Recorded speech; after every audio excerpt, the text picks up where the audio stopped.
What's up, everybody? Happy Thursday. Getting into this episode of GH. I don't understand why Anna and Finn just don't tell Maxie and Peter hell no to this dumbass double wedding idea. Because this is going to be a pure disaster. It's going to be a disaster. And you know, Michael Easton should know all about double wedding disasters because Lord knows on One Life to Live, when John McBain and Natalie and Brody and Jessica, they were having that double wedding, all hell broke loose. So I'm expecting the same thing to happen at this double wedding. Michael Easton, you know, he's cursed when it comes to these weddings. And all hell is about to break loose. Let me show y'all something real quick that I had bought. This right here. Febreze ear, but this one is called Ocean. Super blazing. This shit smells so good. I love the scent. I love it. I should have got like 3 bottles of that. Because that shit right there, I love it. Just going to sleep with that smell in the ear. Like, yo, blazing. So yeah, this double wedding is going to be a total disaster. It really is. It's gonna be a mess, a hot ass mess, and I'm not here for it. Like, I'm just here for Peter's downfall at this point. But this wedding is just, and I could tell Finn didn't really want to do it. He was just going along with it because he thought Anna was gonna be cool with it. But it's clear, like, Anna, she don't want to do this shit. But I think she just trying to be polite and she not trying to hurt Maxie's feelings or whatever. But, I mean, I'm just blunt. I would have just straight up told her, this double wedding ain't gonna happen. Sorry, not happening. Not today. So, anyway, I cannot believe, so the charges against Obrecht were dismissed. So, she can return to Port Charles if she wanted to. But she tried to come up with an excuse to stay back in Switzerland or whatever. Because she wants Peter taken care of first. And I also think she's doing it.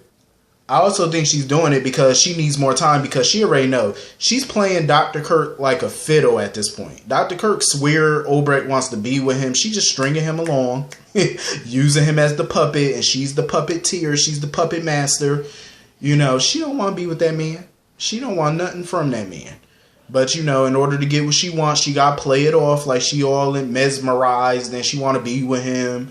But she need him to go back to Port Charles to get control of Dante, because she feels like that little mind control he got over him is starting to wear off. And she needs him to, you know, get Dante in order so he can get this information.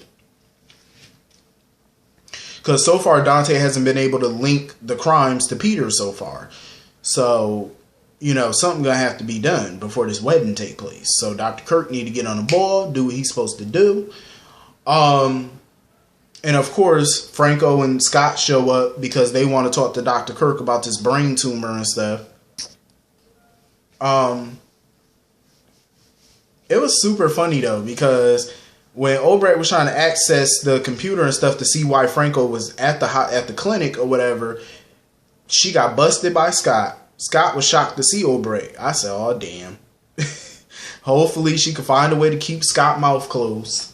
Hopefully. So anyway, moving on from that. Tracy is not here for the drama. Tracy is like, yo, what's going on around this house? Because she was pissed because Ned pretty much left on business when, right after she popped up, he decided to go out of town. And she felt offended by that. And Tracy was wondering, like, is Ned trying to avoid her or is he trying to avoid Olivia? So Monica pretty much had to spill the tea that, you know, that Ned cheated on Olivia with Alexis. And Tracy was like, what the hell? Tracy has to fix this problem. She feels like she has to be the fixer. Because she feels like the old saying go, drunk lips sink ships. And she ain't got time for Alexis to sit here and be getting pissy drunk and revealing to somebody that her and Ned did the Humpty Hump. She's not about to let that go down. So she has to find a way to try to fix it. But little does she know that little rendezvous, like, Alexis was about to spill the tea because she was pissed because Olivia popped up at the bar and basically told the bartender to cut Alexis off from her drink. And basically she was just trying to be a friend to Alexis and let her know, like, you know, if you need somebody to talk to, I'm here. So Alexis got pissed because you know how Alexis is. She don't like people interrupting her drink time and trying to lecture her. So of course she started arguing with Olivia, talking about how Olivia not perfect. So they go back and forth, and of course Tracy walked in overhearing the argument, and Alexis pretty much told Olivia, you know, to worry about herself and her marriage. So, you know, when she said to worry about her marriage, you know, Olivia you try to wonder, like, what she mean by that. So, you know, that's Tracy gonna have to jump in and fix that real quick, because the last thing you need is for Alexis drunk behind to elaborate on what she meant by worry about your marriage. See, this is why Tracy feel like she need to fix it. See, Ned's stupid behind hopping on jets going out of town when you got a damn typhoon back in Port Charles awaiting you that you need to, you know, get control of. And leave it up to Tracy to fix your mess. I mean, I'm pretty sure Tracy's not going to fully fix it. She's probably going to put a little Band-Aid on it for the time being, because we all know it's only a matter of time before that information comes out. And I can't wait. I cannot wait. I hope Olivia goes the hell off. Something tells me, though, she might find a different approach to dealing with this. Something tells me. I don't know. I'm hoping I'm wrong, and I'm hoping that she goes off about this. I like the Anna and Dante scene, though, when they were getting coffee and stuff like that, because she was pretty much trying to assess him and see, like, if he was still suffering from PTSD. And you could tell Dante's definitely off. Like, when she tried to touch his hand and stuff, and he pulled back from her and all that, and he changed the subject about her and Finn, her and Finn's wedding and stuff like that. That just goes to show, like, Dante is not all the way there. He's not wrapped too tight. He's definitely not. Something is amiss. Like, he's clearly not healed. I don't think he's healed. And then there's that whole mind control by the doctor. But even when he's not under the mind control, because you know that he's really only under the mind control when the doctor clicks that pen. That's when, you know, the mind control starts. But when he's not under mind control, he's his normal self, but he's still off. And that's still from that PTSD. He's not 100%. Like, he definitely came home way too soon. So anyway, moving on from that. Sam and her little woe is me. She tried to go off, you know, on Alexis about her drinking again. Because she felt like the only reason Alexis came to her and tried to apologize was because she wants Sam to accept her drinking. And we all know Sam is not going to accept Alexis being a drunk. She's definitely not. So, of course, they start arguing about that. You know, Alexis came over trying to apologize and talking about, you know, she shouldn't have been talking about Jason and this, that, and the third. But, you know, Sam is not going to let Alexis's drinking slide. You know, she's going to bring it up as much as she can to try to drill it into Alexis that she needs to stop drinking. But, you know, Alexis, any argument Alexis has with Sam, she's just going to use that as an excuse to go to the nearest bar and get toasted. That's all she's going to do. And we see it all the time. Like, that's what Alexis does. She just uses that shit as an excuse.